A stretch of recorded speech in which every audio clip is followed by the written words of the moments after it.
Luggage দেখো 1 2 3 4 5 6 পুরো লাগেজে ভর্তি। এদিকে পুজ দেখো খুব মজা করছে।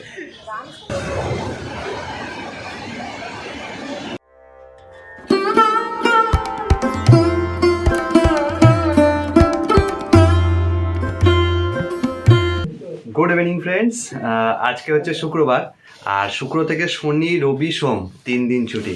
আর 3 দিন ছুটিতে ঘরে বসে থাকবো তো এরকম কথা নেই। তো আমাদের প্ল্যানিংটা অনেক দিন আগেই হয়েছিল যে আমরা এবার যাব বেনারস, আমাদের ফ্যামিলি, সুচরিতার ফ্যামিলি সবাই মিলে একসাথে যাব।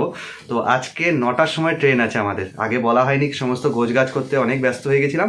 তো 9টার সময় ট্রেন, অটোকে বলা আছে, অটো কিছুক্ষণের মধ্যে আসছে। আর আমাদের দেখো এখানে ব্যাগের একদম, শীতকালে ঘুরতে যাওয়া মানে ব্যাগের একদম লাট লেগে যাওয়া। এখানে দুটো, এখানে দুটো, 4টে, আর ওইদিকে তো আরও ব্যাগ আছে। তো আমরা সব এখন রেডি হয়ে নিয়েছি, কুশও রেডি হয়ে গেছে। দেখো এই দেখো কেমন লাগছে কুশকে। হ্যাঁ, তো আমরা সবাই রেডি হয়ে গেছে, কুশও জামা পড়েছে, বলে দিল জামা পড়েছে। সুচরিতা এদিকে রেডি, সুচরিতাকে দেখানো যাচ্ছে না, এই যে সুচরিতাও রেডি, এদিকে মা বাবা সবাই রেডি। আমরা রেডি হয়ে গেছে, এবার বেরোবো। খুব তাড়াহুড়োর মধ্যে থেকে আসলাম, এসে পরে একদম তাড়াহুড়ো করে একদম হুটোপাটা করে সমস্ত কিছু গোছগাছ করলাম, কারণ গাড়ি চলে আসবে কিছুক্ষণের মধ্যেই। আর চলো আর বেশি কথা বাড়াবো না, এবার সব এক এক করে মালপত্র বার করি, দিয়ে অটোতে উঠবো। চলো।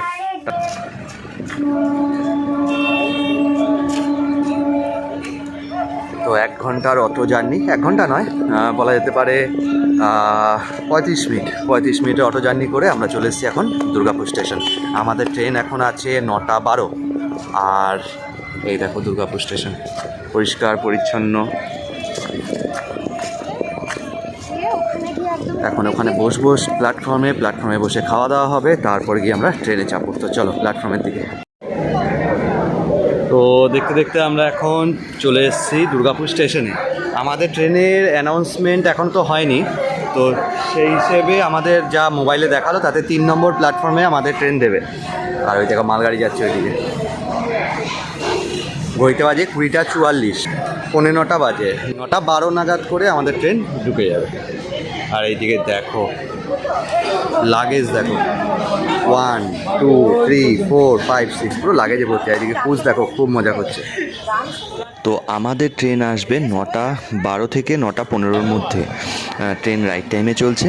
আর এইদিকে দেখো একটার পর একটা ট্রেন কিন্তু পেরিয়ে যাচ্ছে, কিন্তু আমাদের ট্রেন এখনও দেখা নেই। দেখতে আমরা ট্রেনে উঠেও গেছি। আমার শ্বশুরমশাই উঠেছে একদম টপে, মানে আপার বার্থে, আর আমি আছি মিডিল বার্থে। আর এই মিডিল বার্থে ঝামেলা হচ্ছে, ঘাড় কিন্তু আমি সোজা করতে পারছিলাম না এক ফোঁটাও, মাঝে মধ্যে ঝটকা দিচ্ছে, ব্যাগটা এখনই পড়ে যেত আর একটু হলে। তো আমি ব্যাগটা আটকে নিলাম হাত দিয়ে কোনো ক্রমে। আর এইখানে হচ্ছে আমরা উঠেছিলাম যেহেতু স্লিপার ক্লাসে, কারণ আমরা তৎকালে টিকিট কেটেছি, কোনো সিট অ্যাভেলেবেল ছিল না, যার ফলে তৎকালে বেশি টাকা দিয়ে টিকিট কাটতে হয়েছে। কিন্তু এই লাইনের বিহারের ওপর দিয়ে যেসব ট্রেনগুলো যায়, সেই ট্রেনে এই প্রবলেমটা কিন্তু থাকে, যে প্রবলেমটা তোমরা এখন দেখতে পাচ্ছ। এইরকম অগন্তি মানুষ কিন্তু স্লিপার ক্লাসে উঠে যায়। তো নিজের লাগেজ, নিজের জিনিসপত্র সমস্ত কিছু তোমাদেরকে সাবধানে রাখতে হবে কিন্তু, কারণ নাকি বিহারে এটাই রুলস। মানে আর এই দেখো এইভাবে বসে আছে, এ কতক্ষণ বসেছিল, আমার লাস্ট আমি ঘুমিয়ে পড়েছিলাম। আমি তো মোটামুটি অনেকক্ষণ, আধা 1 ঘন্টা ধরে ওকে বসে থাকতে দেখেছি।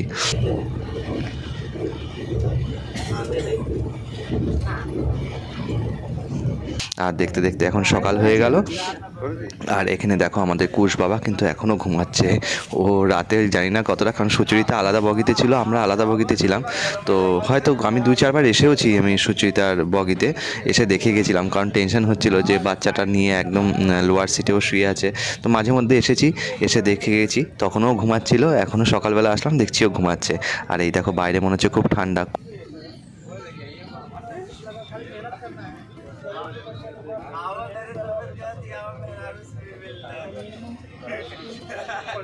আর সুচরিতার মনে হয় ঠোঁট ফেটেছে, ঠোঁটে বোরোলিন দিচ্ছে। এই দেখো ট্রেন এখন আস্তে আস্তে স্লো চলছে, কারণ সকাল হয়ে গেছে, আর কিছুক্ষণের মধ্যেই ট্রেন পৌঁছে যাবে। আর বাইরে হালকা একটা মানে সূর্যের আভা দেখা যাচ্ছে, মানে বাইরে একটু সকাল হয়েছে। এই সময়টা শীতকালে খুব, আমার তো বেস্ট সময় এটা, যখন বাইরে সূর্য উঠবে, হালকা হালকা ভোরের সময়টা থাকবে, হালকা সূর্যটা দেখা যাবে, হালকা হালকা ঠান্ডা হাওয়া দেবে, এটা বেস্ট। লাই এরকম উইন্ডো সাইড পেয়ে জানলার সাইডে সিট, আর বাইরের এত সুন্দর দৃশ্য দেখতে দেখতে আমরা ধীরে ধীরে এগিয়ে গেলাম বারাণসী বারাণসীর পথে। পৌঁছতে আর বেশিক্ষণ টাইম লাগবে না, মোটামুটি আর 1 ঘন্টার মধ্যে আমরা বারাণসী জাংশন ঢুকে যাব। আর বাইরের ওয়েদারটা দেখো কি সুন্দর, সূর্যটা তো আরও অপরূপ দৃশ্য। জার্নি কমপ্লিট করলাম আমরা, খুবই কষ্টময় জার্নি, স্লিপার ক্লাসে এরকম জেনারেল বগি হয়ে গেছিলো ওটা, সেই রকম জার্নি কমপ্লিট করে আমরা শেষমেশ কিন্তু পৌঁছে গেলাম বারাণসী জাংশনে। প্রায় আমাদের টাইম লেগেছে 12 ঘন্টা, 12 ঘন্টা 12.5 ঘন্টা লেগেছে পৌঁছাতে। এখন আমরা বাইরে বসে একটু আলাপ আলোচনা করছি, অনেকক্ষণ অনেকের সাথে দেখা নেই, প্রায় 12 ঘন্টা পর সবাই এক জায়গায় মিট করেছে, কারণ 3 জনের বগি আলাদা ছিল। আমার সুচরিতার আলাদা বগি, শ্বশুর শাশুড়ি আলাদা বগি, আমার বাবা মার আলাদা বগি। তো সবাই একসাথে নেমে আমরা বারাণসী প্ল্যাটফর্মে আমরা একটু কিছুক্ষণ গল্পগুজব করে নিলাম। এবার আমাদের ডেস্টিনেশন হচ্ছে, মানে ডেস্টিনেশন বলা ভুল, এবার আমাদের মেন কাজ হবে এখান থেকে অটো ধরা। অটো ধরে এখান থেকে আমরা সোজা যাব আমাদের হোটেলে। গুড মর্নিং বন্ধুরা, এখন ঘড়িতে বাজে 9:25 আর আমরা এসে গেছি এখন বারাণসী স্টেশনে। অনেকক্ষণের জার্নি, দীর্ঘ 520 কিলোমিটার জার্নি কমপ্লিট করে আজকে সকালবেলা আমরা নেমে গেছি বারাণসীতে। তো এখন আমরা অটো ধরবো, অটো ধরে আমরা আমাদের গেস্ট হাউসে যাবো, সেখানে গিয়ে ফ্রেশ হবো, তারপরে খাওয়া দাওয়া করবো, তারপরে আমরা বারাণসী শহর ঘুরতে বেরোবো। তো আমাদের সাথে থাকতে হবে, পুরো শহরটা আমরা ঘুরবো, কী কী খাচ্ছি, কী কী ঘুরছি, সমস্ত কিছু তোমায় দেখাবো। তো সাথে থাকতে হবে। চলো এখন গিয়ে বাইরে যাই, গিয়ে টোটো খুঁজি, ফার্স্টে টোটো করে আমাদের রুমে যেতে হবে। তো এবার আমরা আস্তে আস্তে প্ল্যাটফর্ম থেকে বেরিয়ে যাব। প্ল্যাটফর্ম থেকে বেরিয়ে যাব অটো স্ট্যান্ডে। এখানে শুনেছি অটোর খুব জোর জুলুম হয়, তো দেখা যাক কেমন কি ভাড়া চায়। তো আমি রেটটা জেনেই এসেছি, সেই জন্য দেখি একটু বার্গেনিং করেই অটোতে চাপতে হবে। চলো এখন আমরা 1 নম্বর গেট দিয়ে সোজা বাইরের পথে যাব।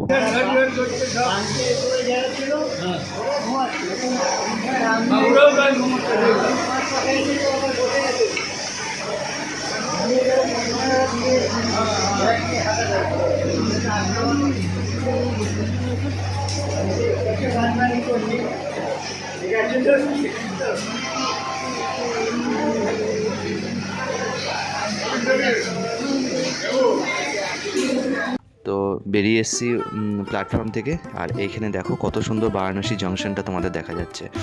অনেক বড় জংশন, আমাদের দুর্গাপুরের থেকে তো অনেক বড়, আর খুব সুন্দর সাজানো বাইরে থেকে। আর সামনে করিডোরটা অনেক, এখানে সবাই এখানে ওয়েট করে, সবাই লাগেজ নিয়ে ওখানে ওয়েট করবে। ট্রেন আসতেও যদিও অনেক দেরি থাকে সবার, তো ওই জন্য সবাই এখানে ওয়েট করে। আর আমরা এখানে সকালবেলা হালকা হালকা রোদ এখনও ওঠেনি, কিন্তু বাইরে দাঁড়িয়ে থাকতে বেশ ভালোই লাগছে। আর এই দেখো বারাণসী জংশন।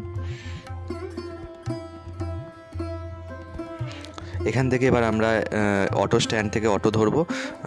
অনেক ধরনের অটোওয়ালা আসছে, এসে এক এক রকম দাম চাইছে, তো বার্গেনিং করতে হবে। কারণ এর মধ্যেই আমি 7-8টা অটোওয়ালার সাথে বার্গেনিং করেও নিয়েছি।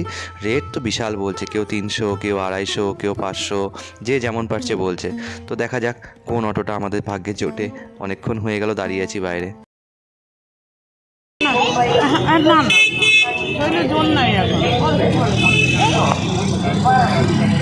আমরা একটা টোটোওয়ালা পেয়ে গেছি, 150 টাকা নিল, আমাদের এখান থেকে গোধুলিয়া চক অবধি পৌঁছে দেবে। তো অনেক খোঁজাখুঁজির পর কিন্তু আমরা টোটো পেয়েছি।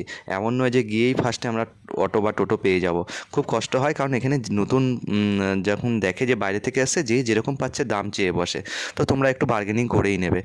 আমরা এখন এসে গেছি গোধুলিয়া চক। তো এখান থেকে তো আর গাড়ি যাবে না ভেতর দিকে, তো আমাদের হোটেলওয়ালাকে আমরা ফোন করে দিলাম। তো হোটেলওয়ালা বললো আমি ঢুকছি কিছুক্ষণের মধ্যেই। এখানে সবাই রেস্ট নিচ্ছে, অনেকক্ষণের জার্নি হয়ে গেছে আমাদের, সবাই ক্লান্ত। তো রুম থেকে এখন ওরা হোটেলওয়ালা পাঠাবে লোক, মোটামুটি 5 মিনিটের মধ্যে বলে পাঠিয়ে দিচ্ছি। তো এখানে চলে আসবে আর আমাদের এখান থেকে পিক করে নেবে। আমাদের হোটেলওয়ালা চলে এসছে। তো আমাদের বলছে 5 মিনিটের হেঁটে রাস্তা, কিন্তু আমাদের হাঁটতে হাঁটতে একদম অবস্থা খারাপ হয়ে গেছে, কারণ অনেকটা হাঁটা রাস্তা। কিন্তু কিছু করারও নেই, বেনারসে যারা আসবে সে যত বড়ই ভিআইপি হোক না কেন, এই গোধুলিয়া মোড় থেকে কিন্তু সবাইকে হেঁটে যেতে হবে। আমাদের হোটেলটা আছে কাশী অন্নপূর্ণা গেস্ট হাউস, যেটা ঠিক বিশ্বনাথ মন্দিরের 2 নম্বর গেটের পাশে রয়েছে। তো আমাদের গলির ভেতর দিয়ে হেঁটে হেঁটে যেতে হবে। আর রাস্তায় যেতে যেতে কুশের দুষ্টমির কিন্তু শেষ নেই, দুষ্টমি করেই যাচ্ছে কন্টিনিউ। এই গলির ভেতর দিয়ে এবার আমরা আস্তে আস্তে করে যাব। যেহেতু আমাদের হোটেলটা একটু ভেতর দিকে, তাই এত লাগেজ নিয়ে আমাদের কিন্তু একটু অসুবিধাই হচ্ছে। তো আজকের ভিডিওটা আমরা এখানেই শেষ করে দেবো, বেশি লেন্দি করবো না, কারণ খুব টায়ার্ড হয়ে গেছি। নেক্সট ভিডিওটা আমরা আমাদের পুরো বেনারস শহর আমরা কেমন করে ঘুরলাম, কী কী খেলাম আর কী কী দর্শন করলাম, সেগুলো তোমাদেরকে অবশ্যই ডিটেলসে দেখাবো। তো আজকের মতো ভিডিওটা এখানেই শেষ করছি, দেখা হচ্ছে তোমাদের সাথে পরের ব্লগে। ততক্ষণের জন্য সবাই ভালো থেকো, সুস্থ থেকো, টাটা।